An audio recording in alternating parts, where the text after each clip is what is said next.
Jonathan Hale had never asked for glory. He wasn't a soldier, a hero, or some daredevil icon meant to carve Earth's name into alien stars. He was a diplomatic, quiet, methodical man who thrived on words, not weapons. Yet at that moment, he stood alone on a raised platform of shimmering crystal, surrounded by a roaring amphitheater of alien onlookers who seemed hungry for blood. Above him hung the banners of the Zoranthian Empire, glowing with swirling fractal designs as if alive. Their colors pulsed with a strange energy, like the beating of a heart. Jonathan's palms were slick with sweat inside his ceremonial gloves. He thought of his briefing back on Earth, where the Federation Council had assured him this mission was purely ceremonial. They respect manners and symbolism, they had said. Be polite. Smile. Sign the treaty. No one had mentioned the trial by combat.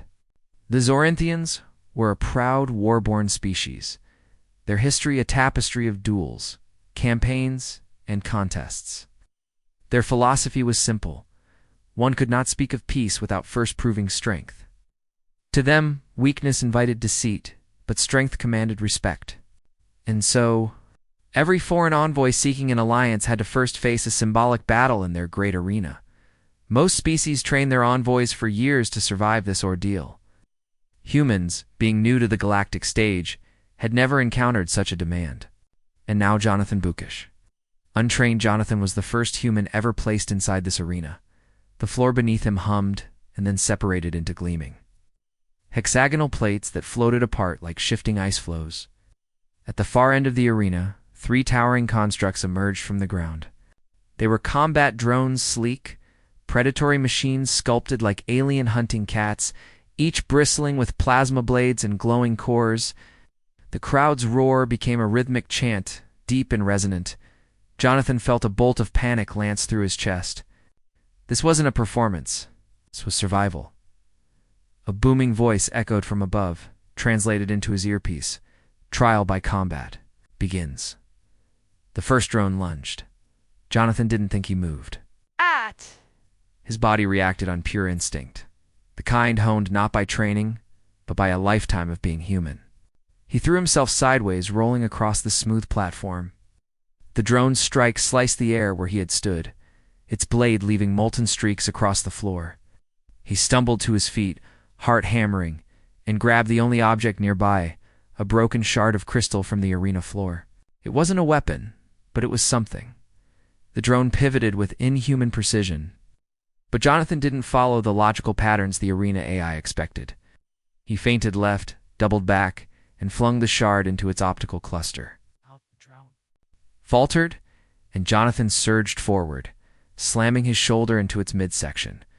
It toppled over the edge of a floating platform and crashed into the abyss below. The crowd gasped. The second drone came at him immediately, leaping with blinding speed. Jonathan ducked, grabbed a support beam, and swung his legs up to kick it as it passed. His feet connected with its sensor cluster, sending it spinning. When it tried to stabilize, Jonathan leapt onto its back, pried open a maintenance hatch, and tore out glowing cables with a desperate yell. The drone spasmed and went still. Only one remained. Jonathan was breathing hard now, lungs burning, adrenaline flooding every nerve.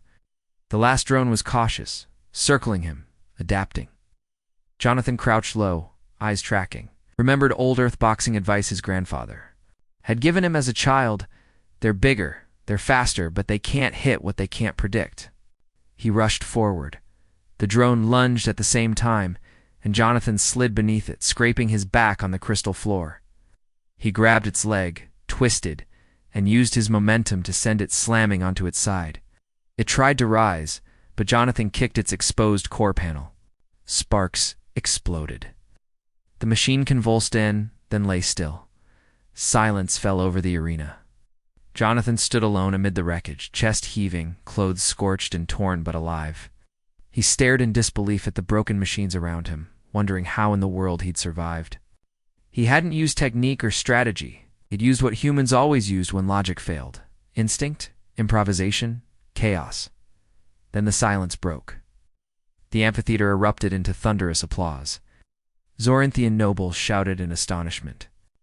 The tribunal's luminous eyes glimmered with shock and reluctant respect. Jonathan Hale, human diplomat, had won the trial by combat. High above, 3 figures watched from a royal balcony, 3 princesses of Zorinth, their eyes gleaming with fascination. None of them yet knew why the sight of a chaotic, unpredictable human stirred something inside them.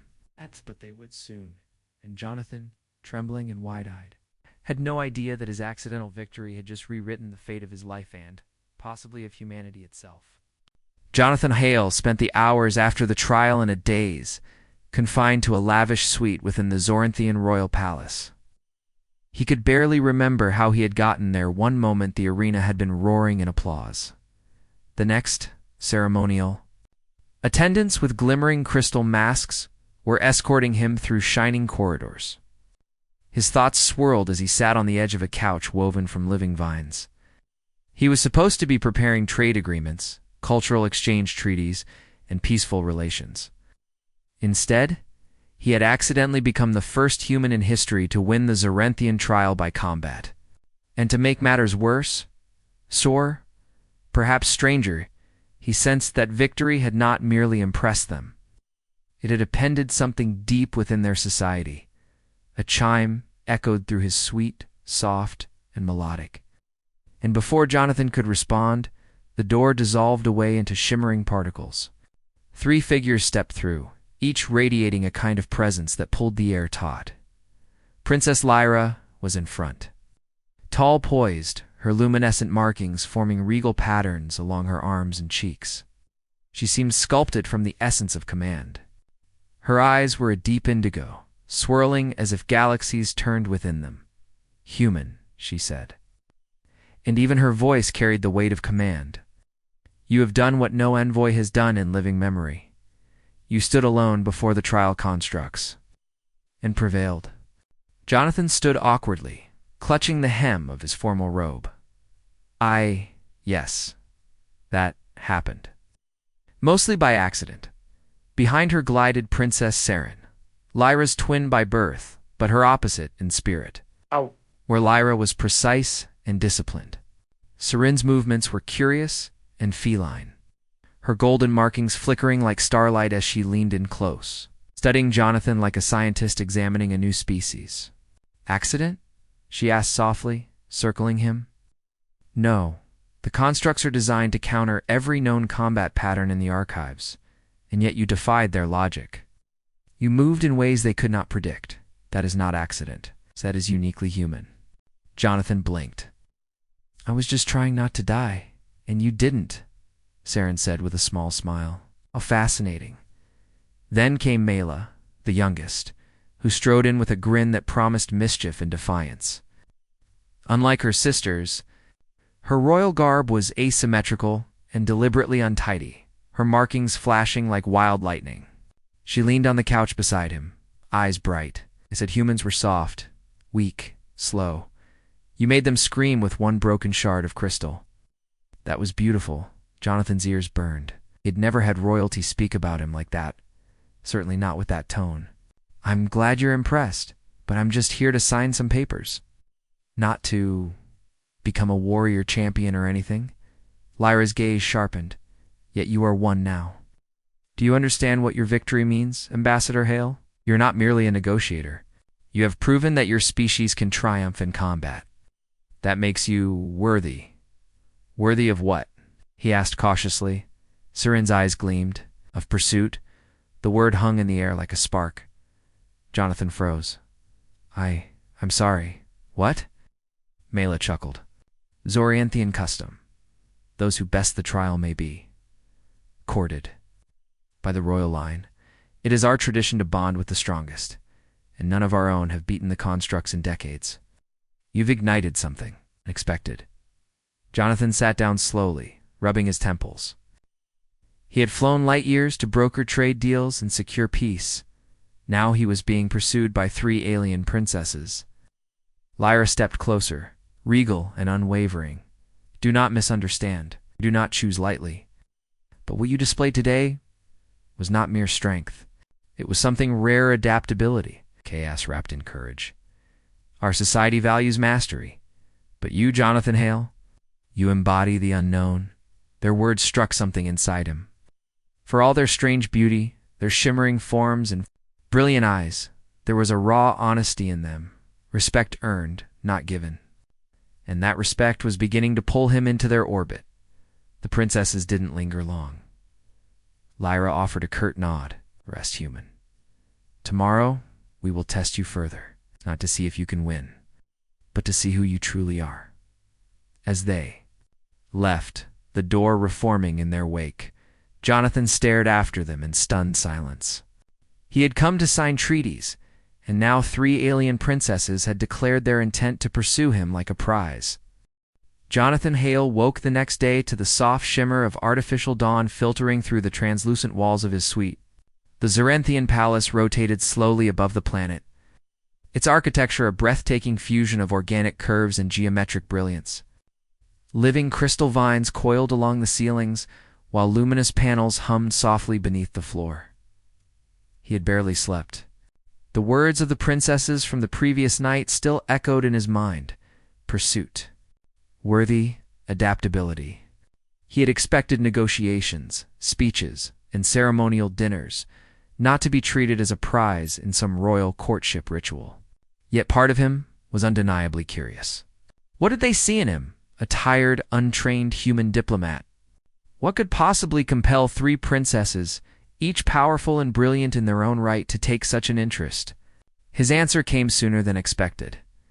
The suite's door parted with a soft sigh, and 3 tall figures entered Lyra, Saren, and Mela. Each wearing elegant combat attire made of flowing, woven energy threads that shimmered like liquid stars. Their presence immediately sharpened the air, as if the whole room acknowledged their authority. Lyra spoke first, her voice steady as a blade. Today, Ambassador Hale, you will learn what it means to walk among warriors.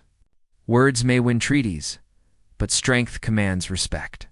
We will see if your chaos can endure discipline.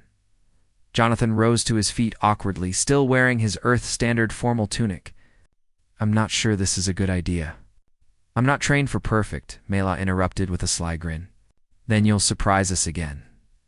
They led him through the palace to a massive, chambered indoor training arena suspended high in the spires, its walls open to the star-strewn void. Platforms of semi-solid light hovered in shifting patterns, while drones floated in silent orbit like watchful stars. It was beautiful and terrifying. The training began with Lyra. She armed herself with 2 slender energy blades and moved with a precision that seemed impossible. Her every step calculated, her strikes like lightning. Jonathan had nothing but a practice staff, and for the first few minutes, he was little more than a target. Lyra's strikes came from angles he couldn't anticipate. But then, something curious happened. Jonathan stopped, thinking, and started reacting. He ducked, sidestepped, rolled across a platform, and countered with wild swings. No form, no technique, pure instinct. Lyra's sharp eyes widened slightly as she adjusted, but even her meticulous tactics couldn't predict his erratic rhythm. He wasn't faster or stronger, just unreadable. Finally, she called a halt, breathing hard, a faint smile touching her lips. Untrained, undisciplined, and yet effective, remarkable. Then came Saren. Her trial was not physical, but mental. She activated an array of holographic illusions around him, shifting the platforms, altering gravity, and filling the space with phantom attackers.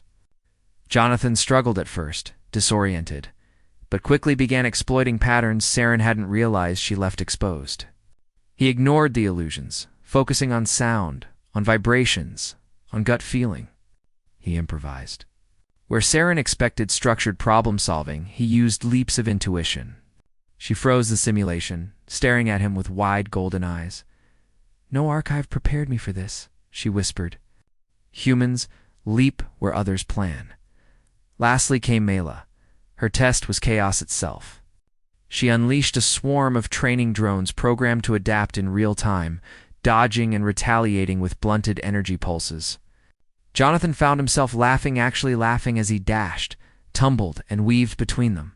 He used the environment itself as a weapon, luring drones into colliding, baiting them with feints, even using one disabled drone as a makeshift shield. Mela stood at the edge of the arena, grinning like a star-gone nova. When the last drone fell, Jonathan collapsed on his back, chest heaving, surrounded by sparking wreckage. The three princesses approached, their expressions glowing not with pity or amusement, but with something far rarer among royalty, genuine admiration. Lyra extended a hand, helping him stand. "You are unlike anything in our archives. You do not follow patterns. You break them," Saren added softly. "Zorinthians master what they know. Humans master what they do not yet understand." And Mela laughed, tossing him a canteen. "You're a disaster, human, and I think I adore it." Jonathan drank deeply, trying to catch his breath. In that moment, he realized what they were seeing. Humans were not the strongest or the fastest in the galaxy, but they were unpredictable, adaptable, and irrepressibly creative. No machine could anticipate them. No strategists could fully counter them. And for the first time, Jonathan saw himself not as an accidental victor, but as something new in their world. Something that made even alien princesses stare in wonder. The Zorinthian palace glowed like a constellation against the endless night as Jonathan Hale was led through its grandest hall. He had been given a new ceremonial outfit woven from shimmering fibers that shifted color with his movements, subtly mimicking Earth's night sky. It felt strange against his skin, as though the fabric were gently breathing. Tonight was the Feast of Fates, a ceremony that marked not just victory in the trial by combat, but the acknowledgement of a being as a force of change. It was a title few in Zoranthian history had earned, and none had ever been outsiders till now. Jonathan walked beneath arches carved from singing crystal, each tone resonating with his footsteps.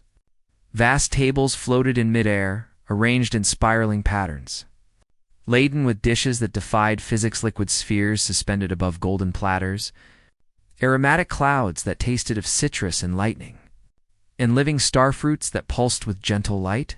The nobles of Zorinth were already gathered, towering and luminous in their intricate ceremonial armor. Their faceted eyes tracked Jonathan as he entered, not with scorn, but with wary fascination. Whispered ripples passed through the crowd. The human, the untrained one, the chaos-bearer. At the highest dais sat the Triarch monarch, the father of Lyra, Saren, and Mela. He was immense, draped in regalia woven from compressed starlight, his presence bending the air like gravity itself. Beside him stood the three princesses, radiant in their own ways, Lyra upright and regal, Saren tranquil as a still sea, Mela leaning on the railing with a mischievous grin that dared anyone to question her. Jonathan tried not to gawk, but he'd never seen anything like this in his life. This was beyond diplomacy. This was stepping into myth. A ceremonial gong chimed, resonating through bone and soul, and the monarch rose. His voice was deep, like tectonic plates shifting. "Jonathan Hale of Terra, you have done what none of our own have done in 3 cycles of our sun. You faced the trial, and you prevailed. Not through strength of training, nor knowledge of our ways, but by something else. Something that unravels the threads of fate." Jonathan stood straighter, forcing himself to remember his role as ambassador. "Your Majesty, I am honored. I acted not to impress, but to survive." "Survival," the monarch rumbled, "is the root of all greatness." He raised a clawed hand, and the feast began. Plates floated toward Jonathan, carrying unfamiliar but dazzling foods. The nobles watched intently as he tasted each, judging not the food but his reactions. He forced himself to relax, to smile, to play along, and soon found the flavors strangely exhilarating. Bursts of heat that dissolved into cool mist, crisp petals that crackled like fire before melting into sweetness. He could feel their eyes on him, measuring his every move. Then came the moment that changed everything. Lyra rose from the dais, holding a ceremonial chalice shaped from a single crystallized sunbeam. She approached Jonathan with the precision of a general. As victor, you were offered the binding toast. It is customarily shared only between those of royal blood and their chosen equals. Jonathan froze. He knew enough about Zoranthian culture now to realize this wasn't just a toast, it was a public declaration of intent. If he accepted, he was allowing himself to be considered for royal courtship. If he refused, it could be taken as an insult. Before he could answer, Saren glided to Lyra's side, eyes warm. "We three stand as one in this offering. If you drink, you accept our pursuit." And then Mela, No. with a grin that was both daring and nervous, added, "Or you can walk away and break half the hearts in this room." No pressure. The entire hall had gone silent. Nobles leaned forward, crystalline masks glittering. The monarch watched with the stillness of a mountain, eyes like dying stars. Jonathan's pulse thundered. He had come here to negotiate trade routes, not to become a living legend. Yet as he looked at the three princesses' edge, so different, yet united in this gesture, he felt something stir inside him. These weren't just suitors. They were leaders, warriors, dreamers, and they had chosen him, a mere human. Because he embodied something they could not define, something their entire empire had forgotten. How to be, he took the chalice. A collective gasp swept the hall as he raised it and drank. The liquid within was like liquid starlight, warm, electric, alive. The crystal flared with light, echoing his heartbeat, and when he set it down, the monarch inclined his massive head. "So be it," he said. "Fate has turned its gaze upon you." The hall erupted in thunderous applause. Lyra's lips curved into the faintest smile. Saren's eyes shimmered like dawn. Mela gave him a wink that made his heart stumble in his chest. Jonathan realized there was no turning back. He was no longer just Earth's ambassador. The Triacrown Hall of the Valtherian Conclave had never known such silence.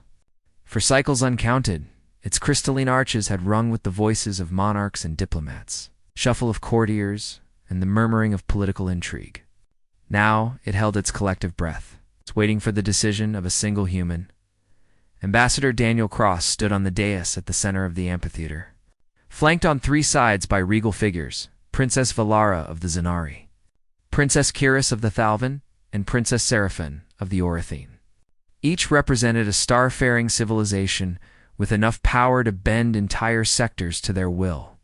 Each of them had, against all reason and political convention, declared pursuit of the same man because he had defeated their champions. In the trial by combat, he had done it to prevent a war. They saw it as destiny. Daniel's tailored ambassadorial uniform felt strangely like armor now.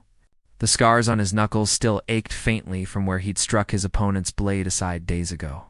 He had thought survival would bring relief. Instead, it brought impossible consequence. A voice like molten glass broke the silence. "By our laws," Seraphine intoned, her golden eyes glowing beneath her diadem. "Victory in the trial grants you claim to royal patronage. We three offer ours." "Offer," Daniel said, shaking his head. "You mean demand?" "No," Kiris corrected, her seafoam-colored hair shifting like liquid light. "We mean choose." The hall stirred. Nobles whispered. Across the tiers, alien envoys glared, daggers or smirked in amusement. The trial's aftermath had already appended decades of diplomacy. If Daniel accepted one princess, he'd become heir consort to an empire. If he chose none, he risked insulting them all. Valara stepped forward. Her dark, star-dappled skin shimmered faintly, like space itself had adorned her.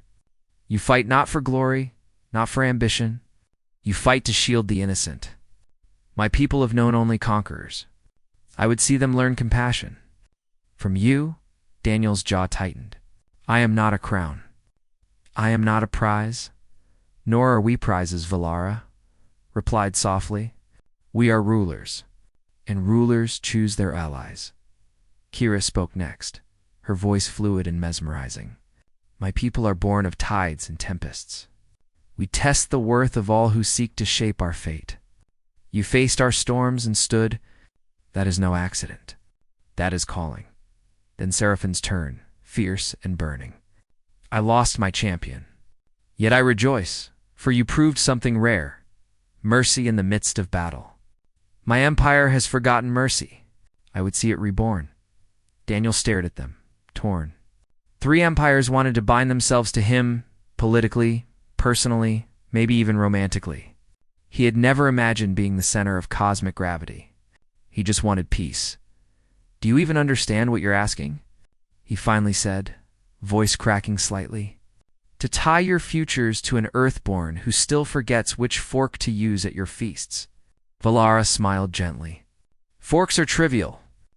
Hearts are not. Kiris inclined her head. What we seek is not your throne. Only your choice. Seraphine gave a slow nod. Refuse, and we will not wage war. We will only mourn what could have been. He looked out over the vast assembly. The hall's vaulted ceiling opened onto the stars themselves, a reminder of the endless worlds watching and waiting. He thought of Earth, fragile yet stubborn. He thought of the children who would live or die by what he decided today, and he thought of the strange, undeniable thread that had bound him to these 3 since the moment they stepped into the arena to watch him fight. Daniel raised his head. I will not choose one, he said firmly. Gasps rippled through the chamber. Because I will not divide what has already begun to unite. I choose all 3 not as possessions, but as partners. We stand together, or not at all. Silence hung for 1 heartbeat. 2.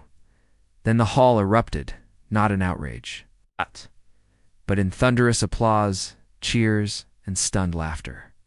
Valara's lips curved in wonder. Kyrus's eyes shone like tidal moons.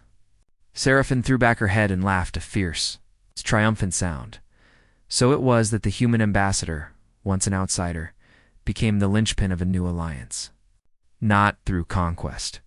Not through fear, through choice.